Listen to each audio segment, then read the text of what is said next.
Technique number 4, drag the shutter. Dragging the shutter means you're going to use a long shutter speed. And what I said about flash was every time you use a flash, you're shooting 2 exposures in one. One, the camera and the ambient light, and then the flash exposure. You can create exposures with very long shutter speeds, especially if there's some sort of motion in the background. It could have a very powerful effect.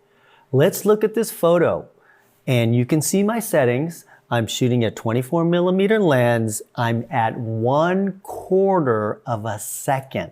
So I'm opening up my shutter and elongating it, letting a lot of time in because I want the motion of the waves to create a dreamy look. Also, I am hand holding this, so I'm not putting it on a tripod. So therefore, in the background, you can see that the clouds are a little bit blurry because I'm hand holding it. And that's okay, because if you see the subject, she is razor sharp. So because I'm in a dark area, when that flash fires for that moment in time and firing at a very fast duration, so like I said before, the flash could be at 1/1000th of a second. It could be even at 1/10,000th of a second. I believe I was probably at 1/64th power or somewhere around there. So it was a very fast shutter speed. And so that light fires and then immediately it falls off. And because there's no ambient light in that area, she's frozen in time on my sensor, razor sharp. And therefore, what's also being picked up is the waves with the ambient light hitting the waves, making it slightly blurry. So this is 2 exposures in one. One shutter is controlling the ambient light. I'm opening that up to make it have some blurry waves in there. And then my flash is the other exposure lighting my subject. Let's go to the setup with this so you can see that I didn't have an umbrella. All I had was a 5-in-1 reflector, so we pulled out the diffuser on that and fired the flash through it to give us a softbox effect. And so you can see that, how she's illuminated. And you can actually, in this photo, see how actually dark it is. So what you want to do is again, expose for the background first. I'm at 1/4 second. I adjust my ISO and I adjust my f-stop to give me that background that I wanted. I wanted to still see the sky and the sunset. The sun went below the horizon, but there was a little bit of light in that sky that I wanted you to see. And that's what I set my exposure to. This looks best with there's some sort of moving background, whether it could be lights or in this case, it was the ocean moving, giving it that motion. Make sure that the subject is in a dark area with low or no ambient light.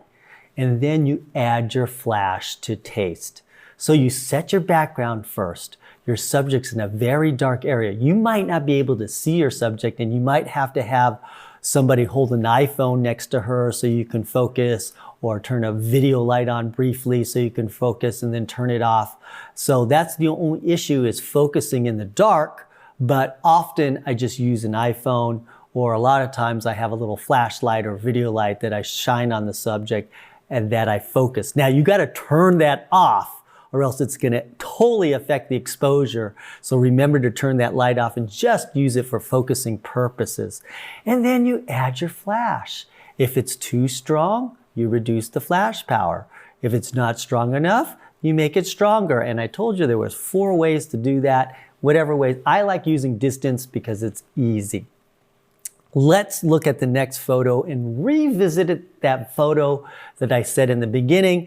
And now you can kind of understand it a little bit. How did I go about it? The first thing is I saw, you know what?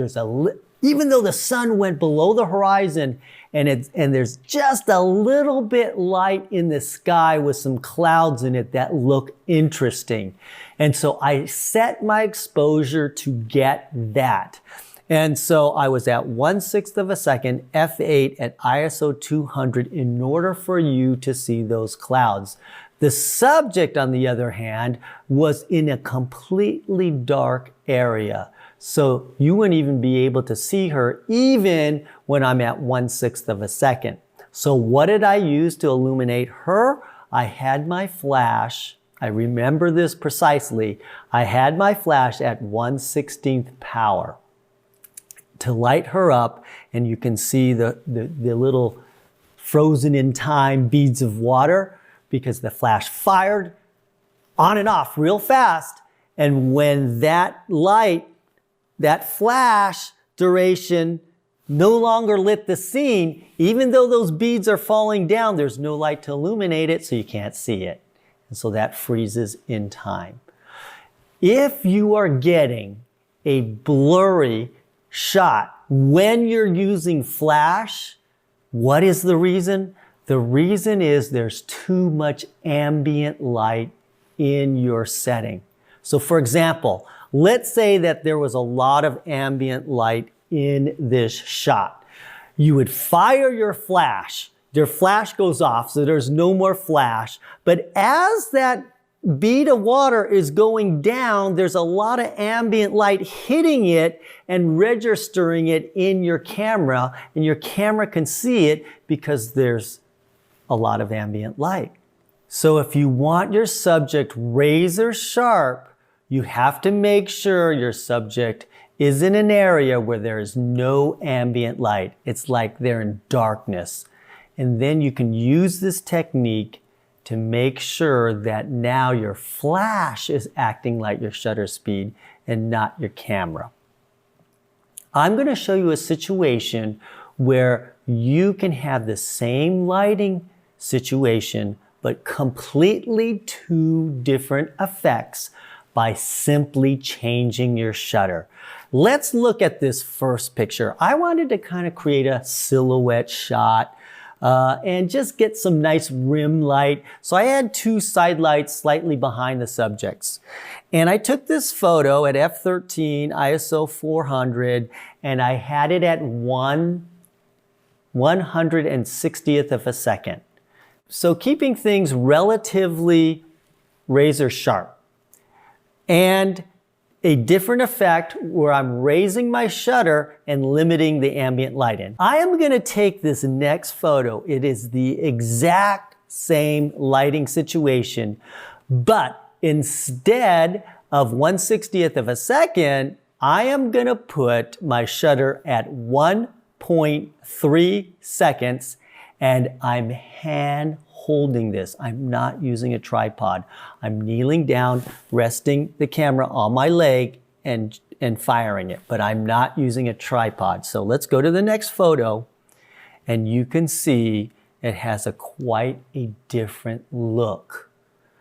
And I have 1.3 seconds because that's the shutter speed needed to actually see the background and the clouds. The naked eye couldn't see it, but by opening up my shutter, you could actually see the clouds there when your naked eye couldn't.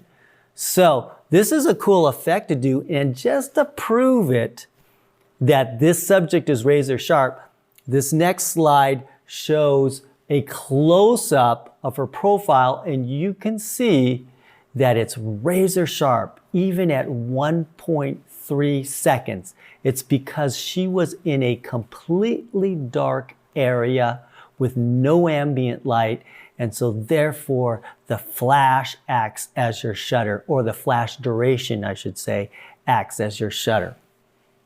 So look at the two, right? You have a silhouette type of shot, or you have more of a long shutter speed, open light type of feel to it. What is your vision?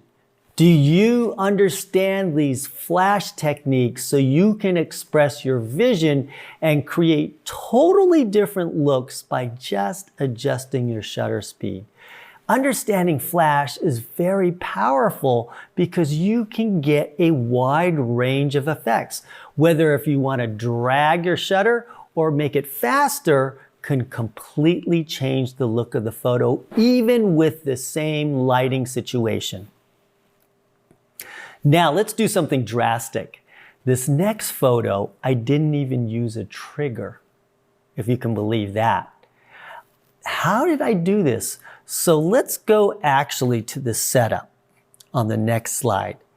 And the setup shows you exactly what I did. First, I tried to create a black box as much as possible. I had it at f11, ISO 100 at 2.5 seconds. And I changed my white balance to tungsten because there was a lot of orange light in the room that I wanted to get rid of. So I changed it to tungsten to add more blue on the scene to negate that orange that was in that room. And what I did was set my exposure. I wanted 2.5 second shutter, okay? And that 2.5 seconds would allow some people behind the subject run around with their iPhones or smartphones on with the light on, giving me the trail of light. But I needed them to run around for 2.5 seconds. And so the background looked great at 2.5 seconds with these camera settings, f11, ISO 100. So you always set your background first, but you want to make sure that you get the shutter speed that you need. So you set your shutter speed, then everything around it.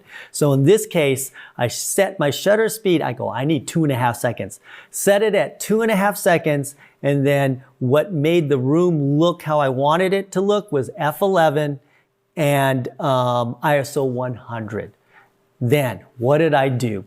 I needed to calculate my flash at f11 and using the inverse square law, bringing it in half the distance at 3 feet. Why did I bring the flashes in 3 feet? I wanted to narrow the light. I didn't want that light spread all around and ruining the iPhone light behind them. I wanted it to keep it and create a spotlight on my subject. So the closer I get that light to the subject, the less it will spray around to other areas. So that's why I moved it in 3 feet. So I did my calculations. I know at f11, at 6 feet away, my flash should be at 1/2 power. Now I'm bringing it half the distance. So I have to half it, which is 1/4 power. Then I have to half it again, which is 1/8 power. So that's how I determined the flash power on my 2 side lights. So 1/8 power, 3 feet away at f11, I'm ready to go. So what did I do? I said, 1, 2, 3, click. This is the reason why I do not need a trigger. Because how long is my shutter open? 2.5 seconds, right? All I have to do, there were 2 people holding the 2 flashes. They just had to fire it within 2.5 seconds when I said, ready, go. That's pretty easy to do. And you don't even need a flash trigger for that because you're keeping your shutter open so long, you just tell people go, boom, they hit the flash, right? And so that's what they did. And what? I got the exposure of the subject. That flash went away and then all you could see was the trails of lights of them running around in the background with their iPhone. This is a fantastic photo you can do, at your wedding parties, or if you have a group of people that you want to do something fun and you want to spell a word. Do you ever see those shots where they're trying to spell a word in the background? This is it. It's dragging your shutter and using this technique. Now, The beauty about this is if you remember these settings, if you can be in a completely dark situation where you're at f11, ISO 100, and you put your shutter at 2.5 seconds, and if you fire it without the flash and it's still dark, then you can do this shot and have these settings. All you go is like, okay, I need 2 standard flashes at 8th power, 3 feet away. You guys are gonna run around for 2.5 seconds. Make sure you know how to get your flashlight on your phone. And when I say go, start running around. Boom, it's just easy. I have already figured out the formula for you because we have the calculator. You can do this anywhere in the world and get this effect off. And that's what I love about Flash, is because you can take studio settings with you anywhere and get the same effect time and time again, whether you're in Los Angeles or whether you're in Paris. It doesn't matter at that point. Dragging your shutter is very powerful because you're taking advantage of capturing 2 exposures at once. The long exposure you're shooting with your camera and the ambient light, and the exposure of the flash momentarily lighting your subject to keep it sharp as long as your subject is in a very dark area. Use this technique. It's very powerful, and it's one of the unique techniques you can do with Flash.